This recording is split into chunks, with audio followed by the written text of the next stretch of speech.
parašyta, taip ir parašyta, pirmasis žmogus Adomas tapo gyva siela, paskutinysis Adomas gyvybę teikiančia dvasia.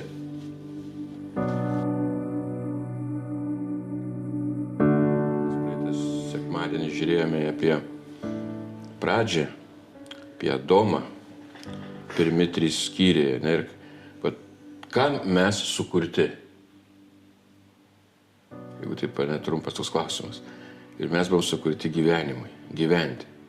Bet tas gyventi ne tik egzistuoti, bet turėti jėgą, gyvybę, tik kitaip sakant, nešti tą šviesą, atspindys.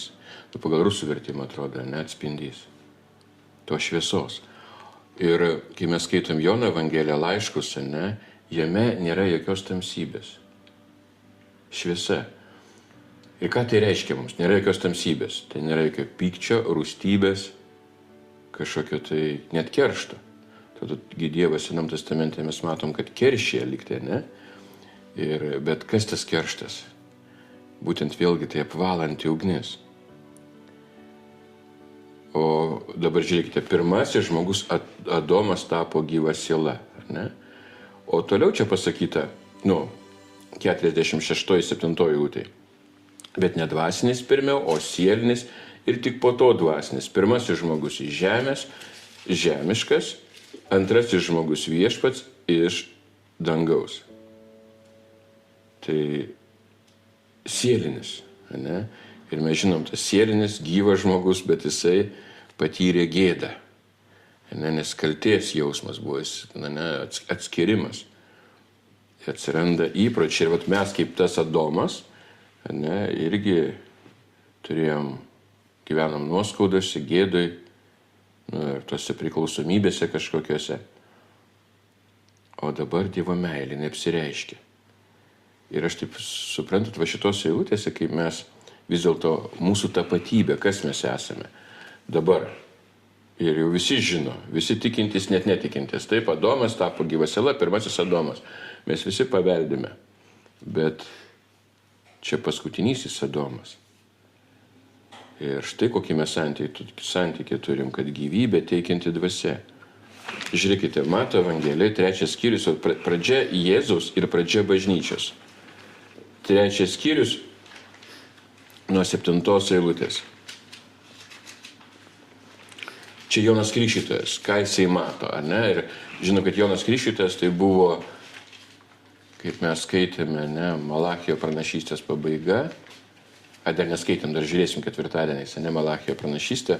Nuo šio ketvirtadienio pradėsime skyrių po skyrių eiti Malachiją, bet ten kalbam apie Joną Krikštytoją. Ir Senas testamentas nurodo, kas tas pranašas, Jonas Krikštytojas, ir dabar 7 eilutė. Pamatęs daug fariziejų ir sadukėjų einančių pas jį krikštytis, jis jiems sakė, angių išperos, kas perspėja jūs bėgti nuo ateinančios rūstybės, duokite vaisių vertų atgailos. Ir nebandykite ramintis mūsų tėvas Abraomas. Aš jums sakau, kad Dievas gali pažadinti Abraomui vaikų iš šitų akmenų. Pamenat mes, kai žiūrėjom, kas yra tie gyvi akmenys, ne? Ir kai skaitom jau Naują testamentą, vyksta tos statybos, pamatų statymas. O čia dabar Jonas Krikštytojas mato tos sadukėjus.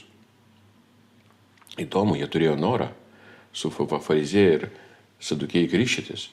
Aišku, tai buvo nauja, nes apie krikštą mes kažkaip nelabai girdime, kad Senam testamente kažkas krikštytų vandenį. Bet yra kita pusė. Mes nuo Jono paveldėjome irgi tą krikštą vandens. Pavadinimas, baptistai, baptizo, krikštas, panardinimas, bet tai ne tik reiškia panardinimas į vandenį, tiesiog panardinimas. Nes čia toliau žiūrėkite, ką Jonas Krikštytojas sako. Štai kirvis jau prie medžių šaknų.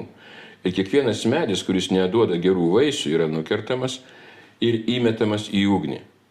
Aš jūs krikštiju vandeniu atgailai, bet tas, kuris ateina po manęs, galingesnis už mane. Aš nevertas net jo sandalų nuauti. Jis krikštys jūs šventąja dvasia ir ugnimi. Taigi, kirvis ir ugnis. Ir Senam testamente Danieliaus berods 4 Izaijo pranašystė ten kalbama apie tą medžio nukirtimą. Bet supraskime, pati pradžia, kas tas medis buvo. Gėrio, blogio pažinimas. Izraeliui duotas įstatymas pažinti gerą, blogą per įstatymą. Per įstatymą ieškoti Dievo. Bet kaip jis sekasi, mes matėm, kad ir dabar, sako, bus nukirstas, ar ne, va štai kirvis jau prie medžio šaknų. Ir prie to gėrio blogio, nes žmogus iš ten galėjo kažką tai gauti, ir nesako viskas, jis neduoda gerų vaisių, jis negali duoti gerų vaisių. Gėrio blogio pažinimas gerų vaisių neduos. Taip, informacija, taip, tiesa, taip, pažinimas, bet vaisiai, ką Dievas nori, kad mes išreikštume tos vaisius, meilę, ramybę, džiaugsmą, duoda tik gyvybės medis. Ne gėrio blogio pažinimo. Ir aišku, nukirtamas, įmetamas į ugnį, kada mes žiūrėjome, tai čia taip viskas įvyko jau tais laikais, ne, 1 amžiuje, ir jeigu skaitytume Mato 24 skyrių ten toliau, ne, visą tai matome. Bet, dabar žiūrėkite, čia toliau pasakyta, aš jūs krikštiju vandeniu atgailai. Jonas Krikštytojas pripažįsta, kad jo krikštas buvo simbolis, ne tai kad simbolis, bet tai, kas turėjo Senam testamente ir perėjimas į naują, kad ateina Mesijas, ateina Kristus. Jis sako, tas, kuris ateina po manęs, galingesnis už mane. Nevertas sandalų, ne nuauti jo, bet jis krikštys iš šventąja dvasia ir ugnimi. Jis krikštys. Jėzus Kristus krikštė. Tas pats žodis baptizo reiškia panardinimas ir tiek tenai, tai reiškia vandeniu. Ir Naujam testamente mes matome, ne, į sekminių dieną, kai bažnyčios pradžia daug žmonių krikštėsi vandeniu. Ir šitas mūsų fokusuojasi su istorija, taip pat, ar ne, Lietuvos krikštas. Ne, ten Jogaila, Vytautas, ten krikštė Lietuvą, bet o apie šventą dvasią kažkaip į antrą planą.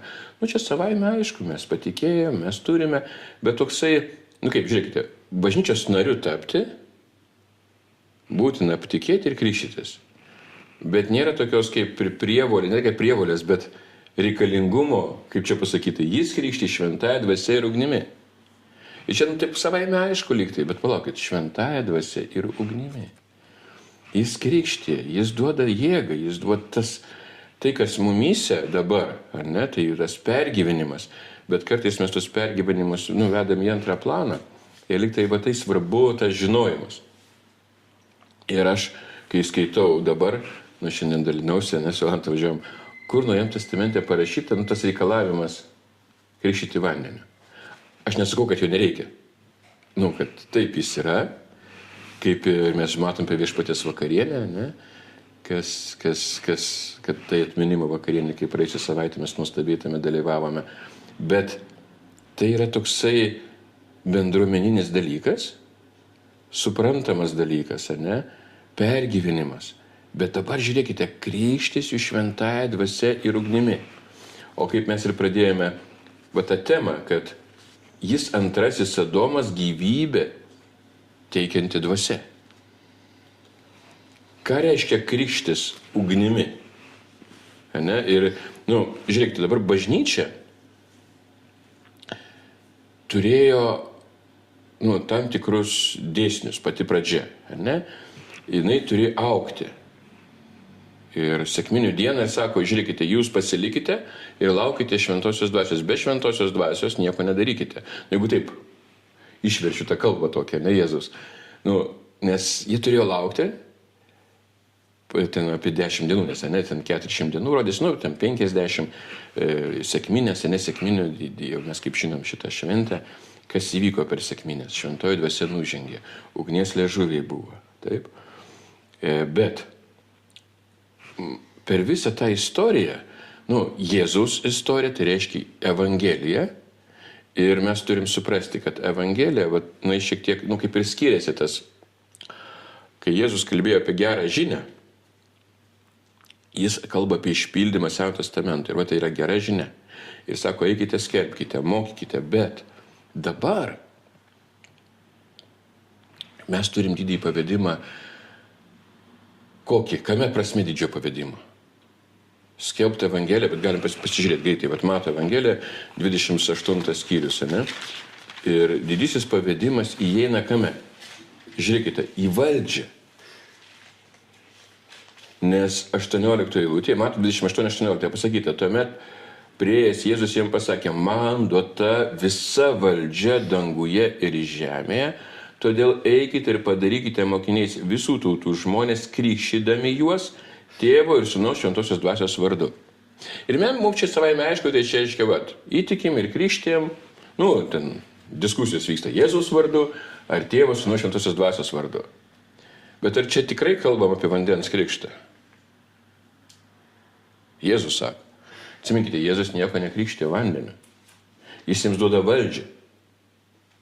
Ir tas vardu, tai reiškia santykis, kaip Dievas kūrė žmogų pagal savo atvaizdą. Pamenate, mes kalbėjome, kad jis nekūrė, kaip žinot, taip nusprendė vienas asmuo sukurti. Ne, tai buvo 3 asmenys.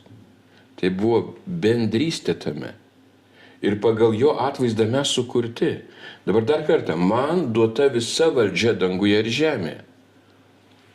Man duota. Paskutinysis Adomas, ne antrasis, bet paskutinysis Adomas, ne?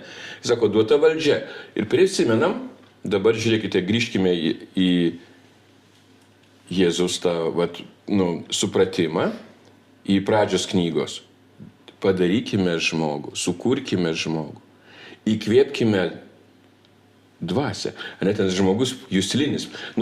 Katalikiškam vertime tas, parašyta, pirmasis žmogus tapo gyva siela, ten kažkaip kitaip, netapo gyva siela. Kas turi katalikišką vertimą? Neturit niekas? Būtybė, gyva būtybė. Tapti gyva būtybė. Jūs, matote, o paskiau siela tai juslinis, verčiamas, sielinis. Tai viskas nėra blogai turėti juslės, ne? Bet čia dabar Jėzus sako, duota valdžia danguje ir žemėje ir padarykite. Reiškia, matote, mes padaryti, tai reiškia, turi mokinystę, ne? Ta tikslas mokinystė. Taip ir buvo. Jeigu pažiūrėtų pirmas apaštalų bažnyčios laiką, bažnyčios tai buvo mokinystė. Bet turim suprasti, kaip šiandien, tai nėra vien tik tai, mokinystė įsivaizduojam kaip kursai kažkokie tai. Tai yra trejybės dalyvavimas. Žiūrėkite, duota valdžia danguje ir žemėje, eikite padarykite, kaip ir Dievas sukūrė, padarė žmogų, taip ir dabar jo jėga tai daro, jo galybė tai daro. Jis mus išrinko, jis sako, krikštydamiesi Tėvo Sūnaus Šventosios Dvasios vardu. Ir krikštas tai kaip mes sakom, krikštas tai viskas, ir mano sąmonė tai reiškia vandens krikštas. Ne, tai ne vandens krikštas.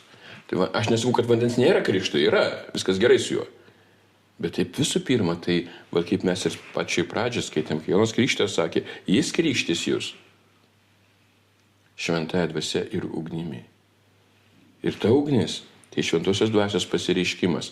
Ir dabar pažiūrėkime, ką jis atliko Jėzus. Jis mirė už mūsų nuodėmes, tas vyko atpirkimas, Golgota, kryžius, sušuko atlikta, viskas atlikta. Kam? Kad aš turėčiau šitą gyvenimą. Vėlgi sakau, ne egzistavimą, bet tą gyvenimą. Ir dabar pažiūrėkime pačią pabaigą, kai jis buvo nukryžiuotas. Jono Evangelija 19 skyrius, 33 eilutė.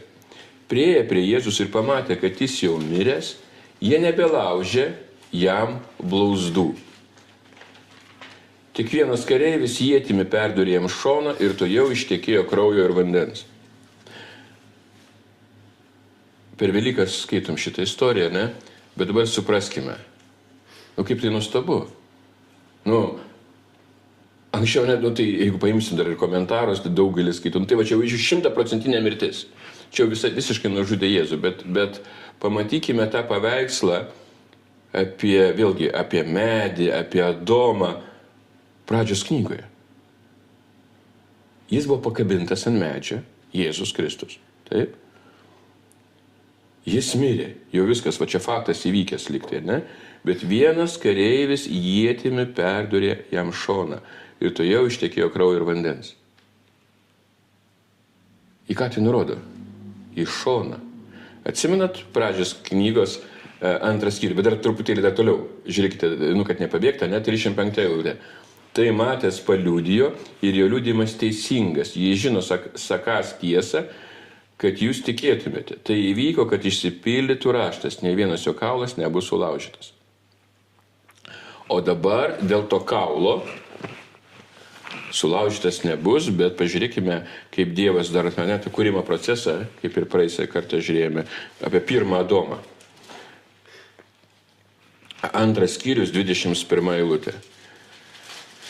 Pamenat, kai nebuvo padėjėjimo, tai reiškia padėjėjas, kam jis buvo reikalingas? Bendrystė, santykis. Dievas sukūrė žmogų, taip?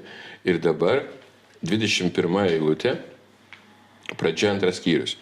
Viešpats Dievas giliai užmigdė Adomą, išėmė vieną jo šonkaulių ir tą vietą užpildė kūnu. Po to viešpats Dievas iš šonkaulio, kurį išėmė iš žmogaus, padarė moterį ir ją atvedė pas žmogų. Tada Adomas tarė, štai kaulas iš mano kaulo ir kūnas iš mano kūno. Šita bus vadinama moterimi, nes iš vyro ji paimta. Žiūrėkite, šita bus vadinama moterimi, iš vyro ji paimta. Iš kur tai buvo? Iš kaulų, iš šono. Šonkaulis, taip? Ir vyras paliks savo tėvą bei motiną ir susijungs su žmona ir juodu taps vienu kūnu. Susijungs. Va ta vienybės paslaptis, susijungimo paslaptis. Kaip ir Dievas tapo, Jėzus Kristus mes dabar žinome, gyvybę teikianti dvasia. Ir štai dabar, tas vaizdas buvo, Jonas jį užrašė taip labai aiškiai, sako, aš paliudiju jums. Kas tai? Iš šono ištekėjo vanduo Jėzui Kristui. O čia pirmam Adomui buvo tas toksai nuostabus dalykas, sukūrimas moteris, Ievos ir tai parodyta sandora. Ko Dievas nori iš mūsų? Ir dabar taip nuostabu, kai mes matome, kad per visą tą istoriją bažnyčios, kad ir įvyko tas, ir mes matome, kad ten 3000, 5000 antram, trečiam, ketvirtam apaštalų darbų skyriuose bažnyčia augo. Bet augo kodėl? Dėl vandens krikšto? Ne. Vandens krikštas buvo tik pasekmė. O augo dėl šventosios dvasios krikšto. Dėl to ugnies krikšto. Ir tas, matote, turbūt dauguma, ir aš gal tai pamokslavau, turbūt sakydavau, kad, gal kartais užsiminam, ar ne, čia buvo svečiai atvažiavo, reikia mums pamatyti ir sugrįžti apaštalų laikų bažnyčią, tai tikra bažnyčia. Tai bet aš nelabai sutinku, kad tai tikra bažnyčia. Kuria prasme? Matote, vėlgi sakau, tai buvo pamatų statymas, bet dabar žiūrėkite viską nuosekliai. Antras, ketvirtas skyrius, nuostabu. Atsimenam. Apaštalų darbuose. Bažnyčia auga, 5000 žmonių, priaugo. Žmonės ten galingi darbai, ten pardavinėdavo turtą, tapdavo viskas viena, nuostabu. Dėl vienybės nuostabu. Dėl vienos minties nuostabu. Bet tai dar ne bažnyčia. Aš turiu minti tikrą bažnyčią. Kas yra tikra bažnyčia? Žiūrėkite, kas vyksta 5-6 skyriui. Ananijas ir Safyra. Našlės buvo apleistos kažkurios, tai ne. Po to, jeigu žiūrėsim pirmą laišką korintiečiams, Galatams laišką, apreiškimo knygoje, jeigu tai paimsim, su tos 7 bažnyčios, kam buvo parašytas tas apreiškimas, 7 bažnyčios, 5 iš jų sirgo. Jeigu tai pasakyti, nesveikos bažnyčios buvo, 5 iš. Bet ką aš turiu minty, žiūrėkite dabar, tai kiekviena bendruomenė ir mes tai pereinam. Kuria prasme? Iš išorės viskas gerai, mes turim Kristų, mes turim vieną tikslą, viskas tvarkoja. O kaip su tuo nuoširdumu, su sąžiningumu? Nes meilė išveja baimę. Bet kai mes pamatytume tą supratimą, kad tai buvo tas etapas, tam buvo keli etapai bažnyčiose, nes pirmas etapas taip, jie turėjo tą išorinį tą susijungimą ir tai buvo tikrai labai nuostabu. Jie turėjo vieną, dalinosi viskas, bet ar jie kalbėjosi bendrai viską? Ar buvo visiškas atvirumas? Ne. Buvo baimės. Ir jeigu po to, žinot, pirmas laiškas korintiečiams, kai ten susiskaldė, ten yra moralumas, čia išlindo. Aišku, tas sprogimas prasidėjo nuo Ananio ir Safyros, ne? Kad ten pasirodė, kad melas yra, todėl kad nebendraudavo, nekalbėdavo dar neišsisakydavo žmonės. Dar suprantate, meilė, ta ugnis, jinai paliečia kaip sakyt, tyloje vienumoje.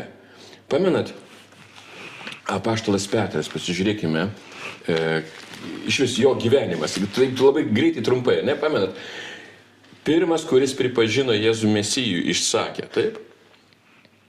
Mato Evangelijos 16 skyriuje, net štai susigyvo Dievo sūnus. Po to Jėzus jį pabara, todėl, kad jis mąsto žmogiškai, jusliškai, kaip sako pirmasis Adomas, sielinis. Jis sieliškai mąsto, žmogiškai, kaip?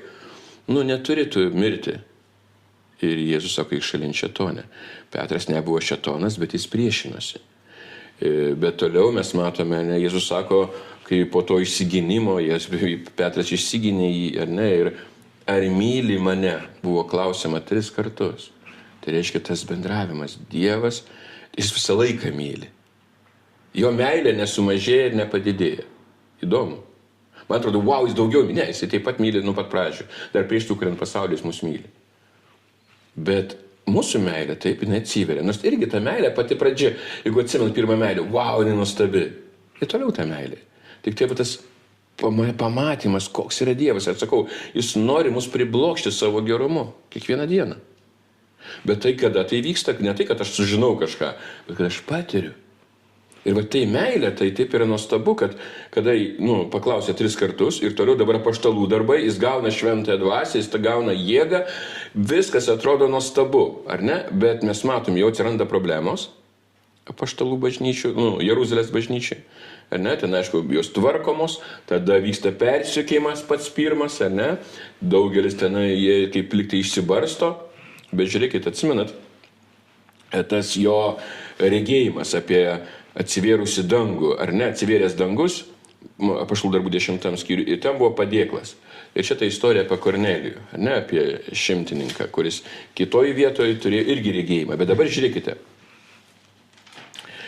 taip nuodugniau, ar ne, kai nusileido, ar ne, tas padėklas, ir dabar 13 eilutė, apaštalų darbų 10 skyrius, ir jam pasigirdo balsas.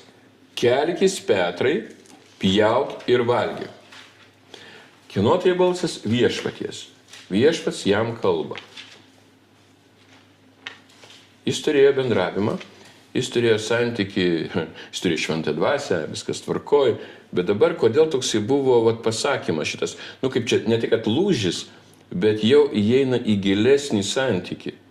Žiūrėkite, Petras atsakė, jokių būdų viešpatie, aš niekuomet nesu valgęs nieko sutepto ir nešvaraus. Pamenate, kai mes prieš savaitę kalbam apie tuos žvėris, gyvūnus, apie valdžią. Mes sukurti viešpatauti. O čia pjauk valgyk, tai reiškia, įeik ir mėgaukis dabar, ne, jokių būdų, aš niekuomet nesu valgęs nieko sutepto ir nešvaraus. Dabar sugrįžkim prie mūsų temos, tapatybė. Kas Petras buvo? Petras buvo žydas. Ne? Abraomo palikuonis, pagal raidę, pagal kūną, pagal viską. Bet Dievas jam atsiveria ir įeiti į santykius. Įeiti į trejybės santykį, tai reiškia Tėvas šventoji dvasia ir duoda tą aišku planą, bet kas turi vykti dabar bažnyčiai. Ir čia balsas 2 kartą tarė, ką Dievas apvarė, tu nevadink suteptu. Ir taip pasikartojo 3 kartus. Žiūrėkite dar kartą. Ką Dievas apvarė, tu nevadink suteptu. Mūsų sąmoniai, kai mes esame, mūsų gyvenimas, mūsų bažnyčia kaip kažkoks tai pastatas, kambarys, ir mes kartais čia turime kažkas suteptas, nesuteptas, nenorim kažko įsileisti, ar ne? Bet iš kitos pusės, taip matau, aš nevadink. Dievas apvalė. Ką Dievas apvalė? Per Kristų jis apvalė visus. Aišku, dabar, čia palauti, čia toks armenizmas, ar čia kalvinizmas, ar čia futurizmas, ar preterizmas, palikim visą tai. Dabar žiūrėkime į tą seką, ką Dievas, va tas balsas tarė. Tai yra viešpaties balsas. Ir Petro tapatybėje turi labai kažkas keistis, tai skausminga, tai ugnis. Mums tai atrodo, čia paprasta, čia pasakė Dievas ir viskas vykdo. Jis buvo žydas išauklėtas pagal raidę, pagal seną sandorą. Ir va tas laikotarpis, kaip Jono Krikštytojo perėjimas, į naują sandorą, tai vyko naujas etapas bažnyčiai. Pradėti gyventi meilę.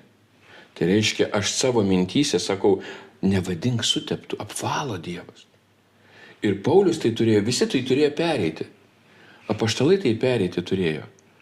O tas tylos, kaip sakyti, vidinės tylos, taip, aš nežinau, kaip čia pavadinti, tas asmeninis toksai sudužimas, sulūžimas, tapatybės pakeitimas, kaip Dievas mane sako ir ką apie kitus sako Dievas.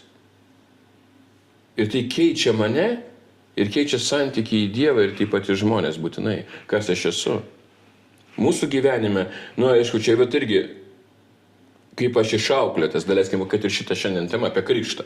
Taigi čia vandens krikštas, aišku, čia krikštytis ir va taip ir reikia. Ir kaip, aš atsimenu dar taip, čia kaip bilietas tavo, tas krikštas į dangaus karalystę, į dangų.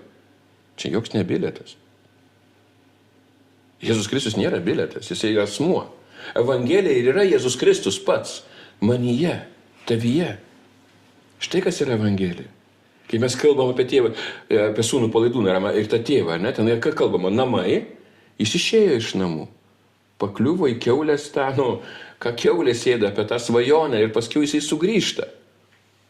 Ir tėvas neatsako dabar, tu atgailauk dabar, ar tu gailiesi, ne, jis tiesiog apgaubė jį meilę. Va čia kaip ir sakoma, tu nevadink suteptų.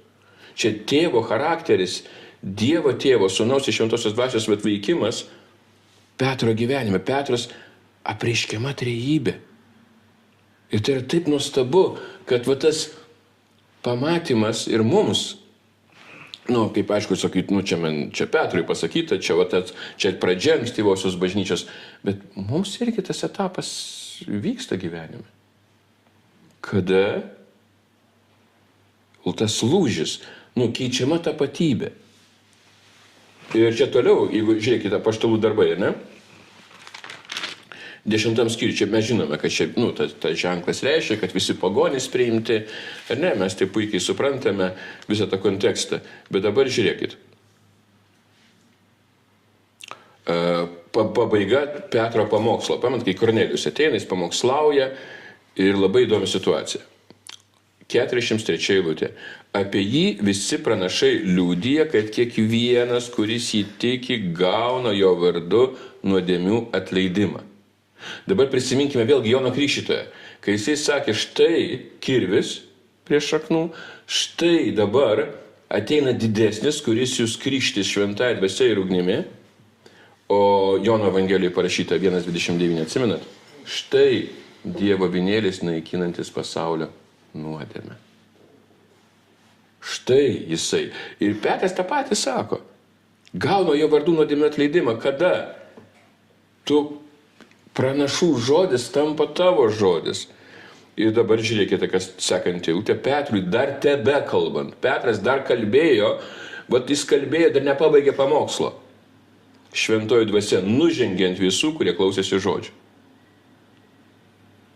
Žodis nužengė, čia nekrikštijo, čia panardino, krikštijo.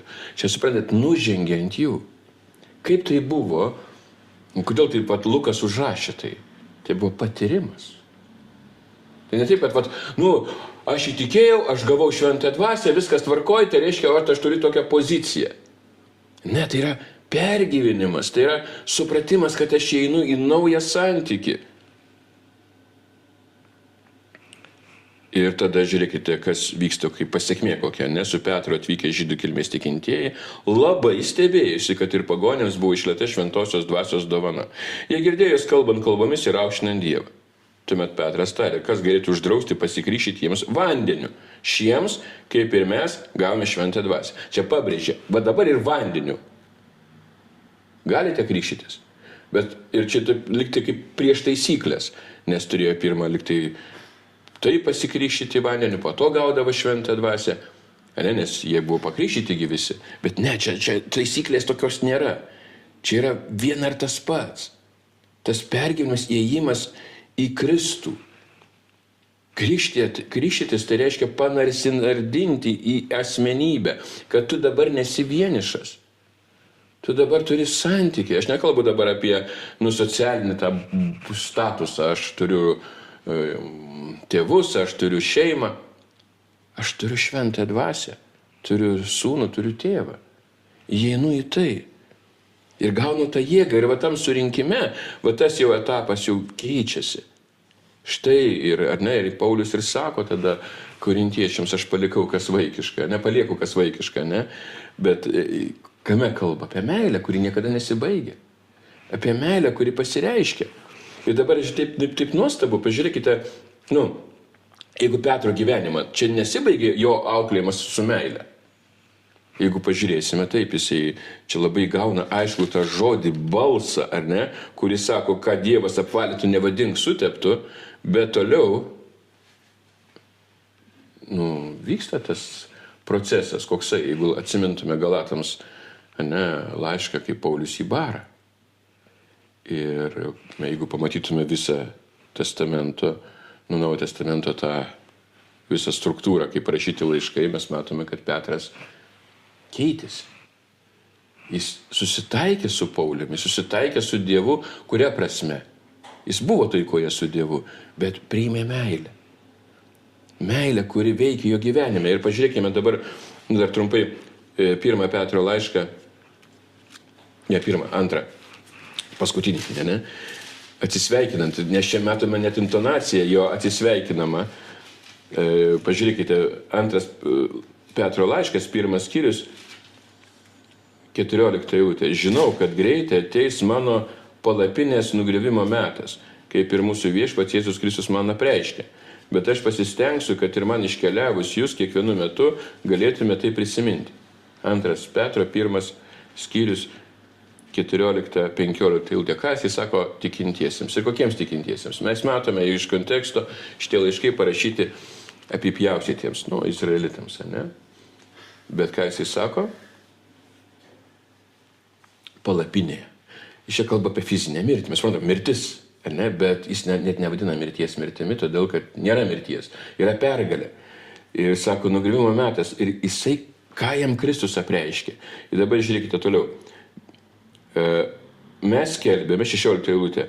Jums mūsų viešpaties Jėzaus Kristaus galybę ir atėjimą. Nemėgdžiodami gudriai išgalvotas pasakas, bet kaip savo akimis matė jo didybę. Jis gavo iš Dievo Tėvo garbę ir šlovę, kai iš tobulybės šlovės nuskambėjo jam balsas. Šitas yra mano mylimasis sūnus, kuriuo aš gėriuosi. Suprantat? Kristaus apreiškimas, tie žodžiai Jėzaus, tai, kad jie gavo galę, kad jie buvo ta ugnis, kaip sakau, ir Petrui buvo ta ugnis, greičiausiai pakeisti tapatybę, atsisakyti savo tapatybės.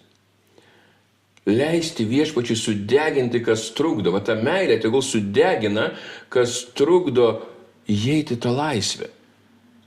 Aišku, tai yra procesas kiekvienam asmeniškai, bet kažkas tai mūsų tapatybės pasikeitimas, kad aš esu ne klaida. Kaip sakau, tu esi nusidėlis ir dabar mes tampam tokie krikščionys, bet žodis krikščionys netinka, čia anoniminiai nusidėliai. Kaip alkoholikas, aš atsimenu, aš esu alkoholikas, pripažįstu tai. Aš esu nusidėlis. Ne, tu esi tapatybė tavo kita.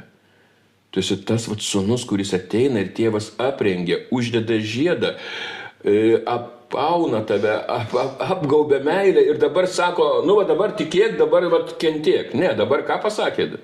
Jeigu taip kontekstas, tas Luko Evangelijos, tas palyginimas apie sūnų palaidūną. Ten 2 veiksmai buvo, šokiai. Gal ne daugiau turbūt. Valgymas. Skanių patiekalų, nuostabiausių patiekalų. Suprantat, įeiti tą džiaugsmą. Štai ir yra. Čia sako, šitas yra mano mylimasis sūnus, kuriuo aš gėriuosi. Ne tik, kad jis išgirdo apie Jėzų, bet taip, kaip dabar jau Dievas jį kreipėsi. Ką padarė? Jisai padarė mums tai, kad mes jau esame Dievo karalystėje. O Dievo karalystėje yra teisumas, ramybė ir džiaugsmas. Ne mano teisumas, jo teisumas.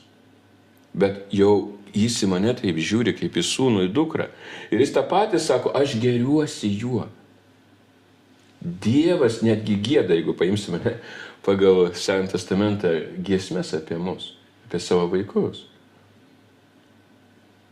Ir čia toliau Petras paaiškina, tą balsą mes girdėjome aidint iš dangaus, kai buvome su juo ant šventojo kalno. Taip pat turime dar tvirtesnį pranašų žodį. Jūs gerai darote, laikydamas jo tarsi žiburio, šviečiančio tamsioje vietoje, kol išauš diena ir jūsų širdyse užtekės aušrinė žvaigždė.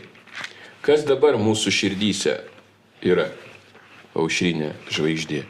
Bet jeigu dar pažiūrėti visą tą kontekstą, tai reiškia Jėzus, Petras pavadino jį aušrinė žvaigždė. Ir ne tik Petras, mes vadinam, Jėzus man yra aušrinė žvaigždė. Jėzus yra mano ganytojas.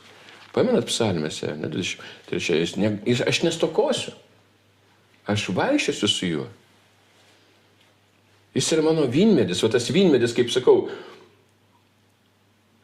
įskiepyti į jį. O kada įskiepyti? Dar kartą prisiminkim Jono 19, ne? Įdūrė į šoną. Įskiepijo mus tada. Mes įskiepyti esame jame. Ir kada mes esame, tai reiškia, jis mano vynmedis, jis mano ganytojas, jis mano karalius, viešpats, mylimasis. Ir dabar, kaip sakau, čia tai, bet aš tai neišmoksiu, tai gyvybę teikianti dvasia jisai. Aš pergyvenu tai, santykį su kūrėju ir tai pasireiškia, kad jisai nori dabar stebinti. Nes kaip mylimi žmonės, pavyzdžiui, jie nori vienas kitam gerą padaryti, nustebinti kažko geru. Bet ne tai, kad įtikti, jau įtikti nereikia, jau mes įtikę per Kristų. Bet dabar šventė, tas šokis, tas valgis, toj puotoj, kaip aš sugrįžau į namus. Ir ta šviesa, kaip sakau, dabar jūs, sako Petras, ar ne, tas žiburys. O čia kaip korintiečiams mes žiūrim, gyvybę teikianti dvasia, tai jisai dvasia, jėga veikia mumyse. Ir ta šviesa, kai mes skaitėme praėjusią kartą, tai šviesa priešinga tams. Kaip, ten jau nėra tamsos, kur yra šviesa, ne? Ir aš tai pastebiu, mes kaip sakom, evangelizacijos principai, arba etapai kažkokie, tai žingsniai kaip evangelizuoti. Čia biškiai atpuola. Aš nesakau, kad nereikalinga kažkokie etapai. Taip, jie savaime gaunasi. Bet vėlgi, kas tai yra šviesa? Evangelija tai yra pats Kristus. O ne bilietas į karalystę. Nes karalystė jau yra mumyse. Teisumas, ramybė ir džiaugsmas. Ir dabar, kai aš matau, bendrauju su kitais žmonėmis. Bet kokiais žmonėmis. Pamenat, mes kai į kalėjimą važiavome, ne? Net po metų mūsų prašo atvykite. Kodėl? Nes jiems reikalinga šviesa, kad į tą tamsą būtų šviesa. Ir čia yra evangelizavimas, čia yra evangelija, čia yra tas didysis pavedimas mūsų. Krikštyti šventąja dvasia. Tai kaip krikštė? Mes krikštėm, čia jis krikštė, jis panardina į tai. Bet čia ir ta esmė, kad mes jau panardinti jame ir esame Dievo vaikai, aišku, dar prieš sukuriant pasaulį. Tai matosi iš, vėlgi to, netgi apie sūnų palaidūną, kad jis išėjo ir sugrįžo. Bet žiūrėkite, dar viena tokia labai įdomi detalė. Kaip Paulius tai suprato, ar ne? Paulius, aišku, Korintiečiams 15 skyrių, kurį šiandien skaitom, bet dar pasižiūrėkime laiškas Efeziečiams. Mes toks aiškesnis, ne, dėl ko mes esame jame. Pirmas skyrius, 3-4 eilutė. Tebūna palaimintas Dievas, mūsų viešpaties Jėzaus Kristaus tėvas, kuris palaimina mus Kristuje visais dvasiniais palaiminimais danguje, mūsų išrinkdamas jame prieš pasaulio sutvėrimą, kad būtume šventi ir nekalti meilę jo akivaizdoje. Kad būtume šventi ir nekalti. Ir čia ateity kažkada, tai kada nors. Tai čia įvyksta tas procesas. Petro gyvenime, tai vyko, mes matome tiesiog, per visą tą istoriją. Ir jisai nuo pat pradžių iki pat paskutinio laiško, paskutinio eilučių, kad jis jau sako, jau Paulių priimkite. Ne tai, kad, bet kaip autoritetą pripažįsta apaštalą Paulių. Ir tai atrodo, tai kažkoks nusižeminimas, dar kažkas, ne tai. Būtent ugnis degina. Ugnis. O ką degina? Ne šieną. Ne šiukšlę sudegina. Nes mes nesame šiukšlės. Mes esame verti. Jis sumokėjo brangią kainą, mes auksas. O kai auksas aukštoj temperatūrai, jisai lydosi. Lydosi, kad mes būtume tie įrankiai jo rankose. Minkštas auksas pasidaro. Iš viso ne. Bet kokią formą galima įpilti. Štai, kad Dievas nori, bet ne tik. Kai lydoma temperatūra, kas vyksta? Apvalymas. Apvalymas nuo ko? Nuodėmių. Taip, per Kristų viskas nuodėmės apvalytas, bet dabar jis sunaikino pasaulio nuodėmę. Bet ką jis apvalo?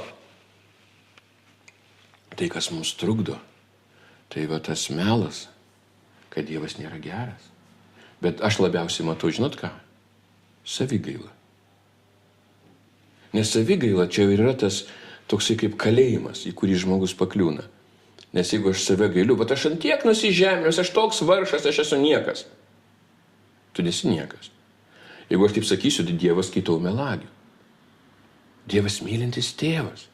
Atidavė savo sūnų, tave nupirko labai brangiai.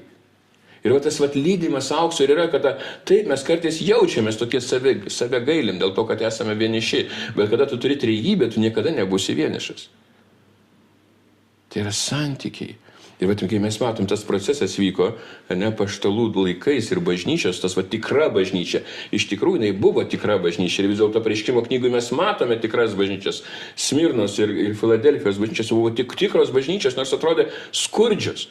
Bet jos perėjo tą meilės egzaminą. tą ugnį, buvo pakrikštyti. Ir mums dėl to nesistebėkime, kad deginti yra gerai. Ir kai Jėzus ir sakė, kad taip, dabar prisiminti, kad jisai palieka mus ką? Ramybę, bet kada palieka? Jisai žinojo, kad jisai žino ir kas bus mūsų ateityje. Bus sunkių dienų. Bet kaip sako, žiūrėkite, 16 skyrius, 33 eilutė. Aš jums tai kalbėjau, kad manie turėtumėte ramybę. Pasaulyje jūs patirsite priespaudą, bet būkite drąsūs, aš nugalėjau pasaulį. Nenugalėsiu, bet jau nugalėjau. Jis mato mūsų ateitį, kad mes būsime nugalėtojai savo sunkiose dienose, kad jis mūsų išves, jis neleis mūsų sugniuždyti, kad mes būtume sugniuždyti. Priespauda bus. O ta priespauda, vėlgi sakau, ta tamsa yra natūralus dalykas.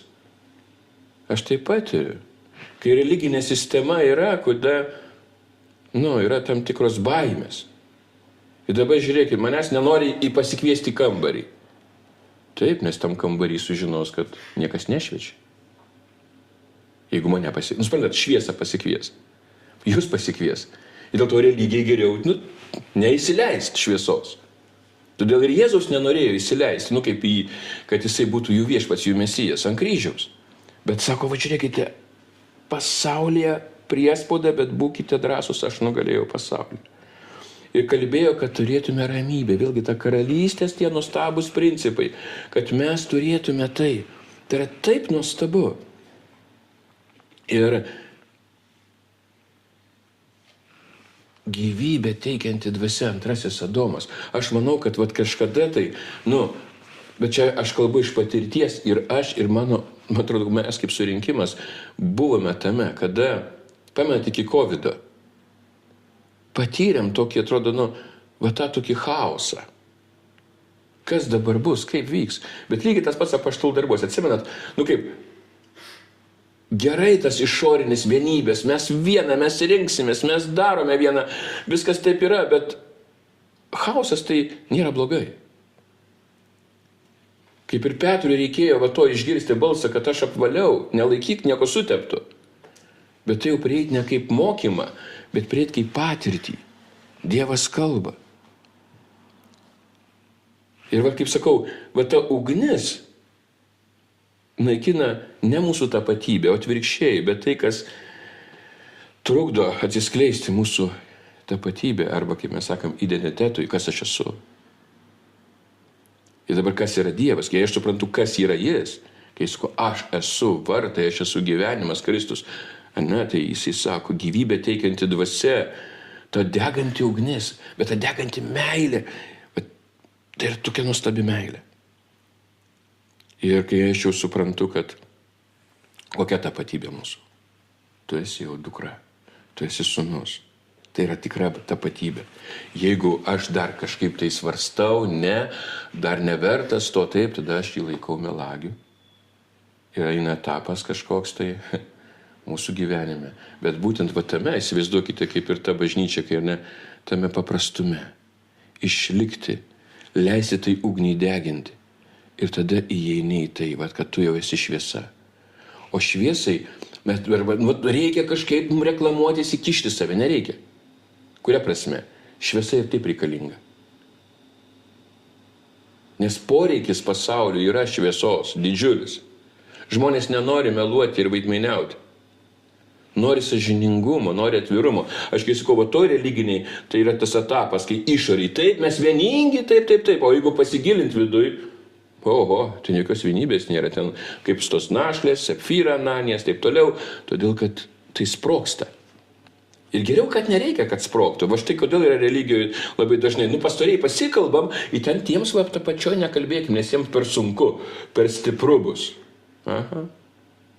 Ir todėl žmonės savo jėgom bando daryti darbus. Bet tu nustoji tai daryti. Tu matai, kad tie darbai tai yra, tai aš negaliu teisumo pridėti ir prie išgelbimo kažko pridėti. Yra Kristus. Jis tai duoda. Ir va tas sudeginimas, va ta deginanti ugnis, kaip sakau, ir kiekviena buvo, ir Pauliui, Petrui, Pauliui tai iš vis jis turėjo pakti tą ugnimi, trumpam laikui ir taip toliau, pereiti kažką tai, kad būtų kita tapatybė.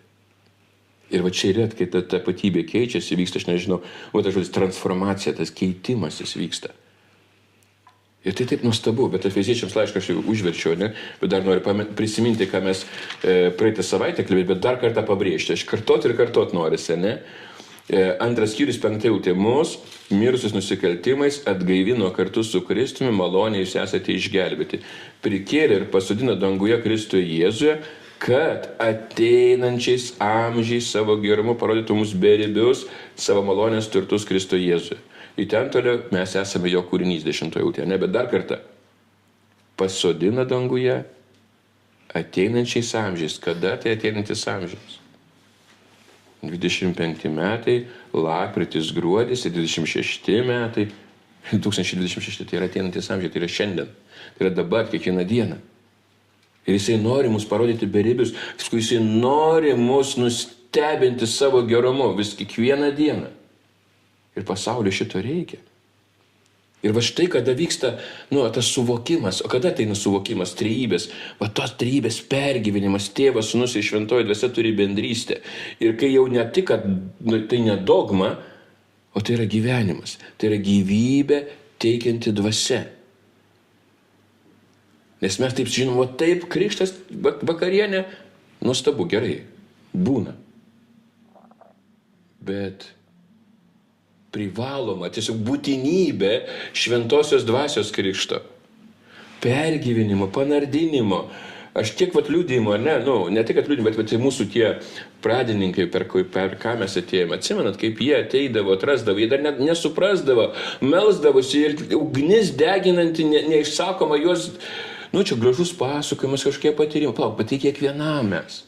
Kiekvienas tą ugnį patiriam. Gal šiek tiek skirtingai, bet be jos mes negalim būti ta šviesa. Bet Dievas trokšta šito. Ir pabaigai tą pačią liūdniausią psalmę, kai aš ją vadinu, Pamenate, 22 psalmė. Kodėl jį liūdniausia? Aš ją visos neskaitysiu, bet pirmą eilutę, kodėl nuo čia prasideda tas pasikeitimas, suvokimo pasikeitimas. Kaip anksčiau sakydavome ir dabar, bet kas tai duoda naujo suvokimą apie mylintį Dievą, kad jame nėra jokios tamsybės. Pirma eilutė, mano Dieve, kodėl mane apleidai, kodėl tu toli nuo mano šauksmo ir mane padedi. Mes tai šaukiame, kiekvieno gyvenime turbūt buvo tas šauksmas. Man ir šiandien kartais buvo, aš pykstu ant Dievo, žinot kodėl? Kad Dievas kažką per lėtai daro, aš noriu greičiau. Atrodo, kad aš ne ant Dievo pykstu, ant kažko kito. Iš tikrųjų ant Dievo pykstu. Nes Dievas taip daro. Jis žino laiką. Bet kai norisi, Bet žiūrėkite, ką aš turiu minti šitoje eilutėje. Mano Dieve, kodėl mane apleidai? Jėzus nepyko ant Dievo, nenusivylė Dievu. Taip, jisai buvo žmogus, bet va čia kodėl aš sakau, kai buvo anksčiau tas mokymas, tu čia jis paliko Dievas dabar. Jėzų viskas paliko, nusisuko nuo jo, negalėjo žiūrėti. Ne. Dievas yra geras. Net ugnyje jis yra toks nuostabus ir mylintis geras. Jame nėra jokios tamsybės ir manęs niekas neperkalbės, kad jame vis dėlto kažkoks yra kerštas ir pyktis rūstybė žmogui. Nėra jokios rūstybės žmogui. Nuodėmiai taip sudegino tavinėlis, kuris sunaikino pasaulio nuodėmę. Naikinantis. Yra avinėlis, ar daug kaip naikinantis, kaip jie Apreiškimo knygoje skaitoma, 4-5 skyrių. Oho, taigi avinėlis, jisai, čia naikinantis pasaulio nuodėmę. Avinėlis, jisai mylintis, jis kantrus. Bet suprantate, va čia tas ir yra. Kodėl tu toli nuo mano šauksmo? Taip, mūsų etape tai būna, mes nežinom, kai nematom pilną dar to paveikslą, neįvyksta viskas iki galo, bet kai Jėzus iššoko atliktą ir po to jam įdūrė į šoną, įvyko. Mes įeiname į tai. Į tą paskutinysis Adomas. Jau aš juo gyvenu. Ne pirmo Adomu, Jusliniu, bet jau antras Adomas, paskutinis Adomas. Ir štai čia tas visa psalmė, aišku, čia mes jau ją nagrinėjom kažkada, tai yra mesijinė psalmė. Tai yra tokia nuostabi psalmė, kad, viskas yra joje nurašyta mūsų visas gyvenimas. Ir dar trumpai žiūrėkite, 14-15 eilutė. Aš išlietas lyg vanduo, išvarstyti visi mano kaulai, mano širdis kaip vaškas, ištirpęs krūtinėje, mano jėgos išdžiuvo lyg molio šūkė, prie gomorio limpa liežuvis, į mirties dulkes tu atvedei mane. Ir mes matom Golgotą kryžių, ant kiek Dievas mus brangiai nupirko. Atiduodamas savo sūnų, Mesijas Kristus išpildo Senojo testamento pranašystės, kad mes įeitume į ką? Į naują santykį. Mesijas, ne tik, kad, Mesijas, kaip mes, taip, Kristus, atpirkėjas, bet jis jau aušrinė žvaigždė. Jis gyvena mumyse. Jis gyvybė teikianti dvasia. Ir dabar pažiūrėkime 25-26 eilutę. Jį girsiu didelėme susirinkime, vykdysiu įžadus tarp tų, kurie jo bijo. Romieji valgys ir pasisotins. Viešpats girs visi, kas jo ieško, jūsų širdys te gyvuoja per amžius. Čia yra visa evangelija. Tai, ką Kristus padarė. Tai yra ta sūnaus palaidūno istorija ir visa kita istorija. Tai yra tavo istorija. Girsiu dideliam susirinkimui. Mūsų nedaug. Čia ne apie tai, ne apie kiekį. Čia apie visą istoriją žmonijos. Apie tuos žiburius, kurie yra danguje. Kurie niekas neužgesins. Ir toliau čia jau priklauso jam karalystė, taip toliau. Ir paskutinės 2 eilutės, dabar sustokime šiek tiek dar, ne? Palikuonis tarnaus jam. Jie pasakos apie viešpatį būsimai kartai. Jie teis ir paskelbs jo teisumu gimsinčiai tautai. Jo teisumą, ne? Jo teisumą gimsinčiai tautai. Viešpats tai padarė. Čia yra pradžios knyga ir pabaigos knyga, ne Apreiškimo knyga. Viešpats tai padarė. Jie ateis ir paskelbs. Ir čia to karta iš kartos. Pirma karta, taip, apaštalų karta, buvo tarnavo. Jie pasakojo būsimai kartą, kaip ir Petras perduoda tai. Jau palapinė ateina, sugriovimo metas palapinė, bet nesugrius iš tikrųjų, taip? Nes tas auksas, jisai negali būti sunaikintas. Sunaikinamas tik tai priemaišos, trukdymai. Ir dabar va čia tas trykšta, jau mes matome, ne? Šitoj psalmėj, kas tas gyvasis vanduo, teisumas, ramybė, džiaugsmas šventoji dvasioje, kaip mes skaitome Naujajame testamente. Teisumas. Ir čia jau negali pasakyti, kaip arministai tiki, ar kaip kalvinistai tiki. Ne, čia jau viskas. Nes supraskite, kodėl dar negali būti vietos savigailai. Tik negali vietos, jinai sunaikinama. Todėl savigaila iš tikrųjų yra vienatvė. Baimė būti vienam.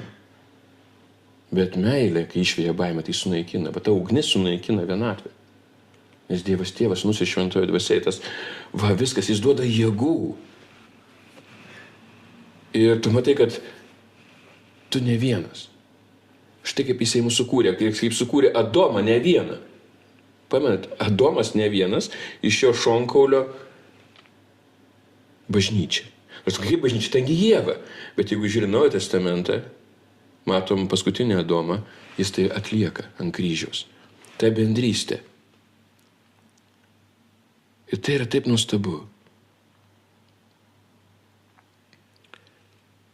Supraskite, Jėzus ant kryžiaus, kaip dar kartą, 22.1, jis nebuvo vienas. Nors atrodo, kai skamba, kad vienas. Ir mums kartais atrodo, kad mes vieni. Bet jeigu žiūrėti pilną paveikslą, mes matom nuostabų Dievą. Matom, koks yra Dievas. Jis yra trejybė. Tėvas, Sūnus ir Šventoji Dvasia. Ir Jėzus gyvybę teikianti dvasia. Ir vat, kad šita paskutinė eilutė, Psalmė 22, jie ateis, tai reiškia kiekvienas iš mūsų, ne? Paskelbs jo teisumą gimsinčiai tautai. Atrodo, jau negimė, yra bažnyčia, tai pragaro vart nenugalės. Bet ateitis, tai čia yra visas tas planas amžinybės, kad ta šviesa, ta karalystė, jinai plistų. Viešpatauti, karaliauti. Štai ką mus Dievas ir pašaukė. Vat į tą karaliavimą, jo karalystę. Kaip vėlgi sakau, teisumas, ramybė ir džiaugsmas.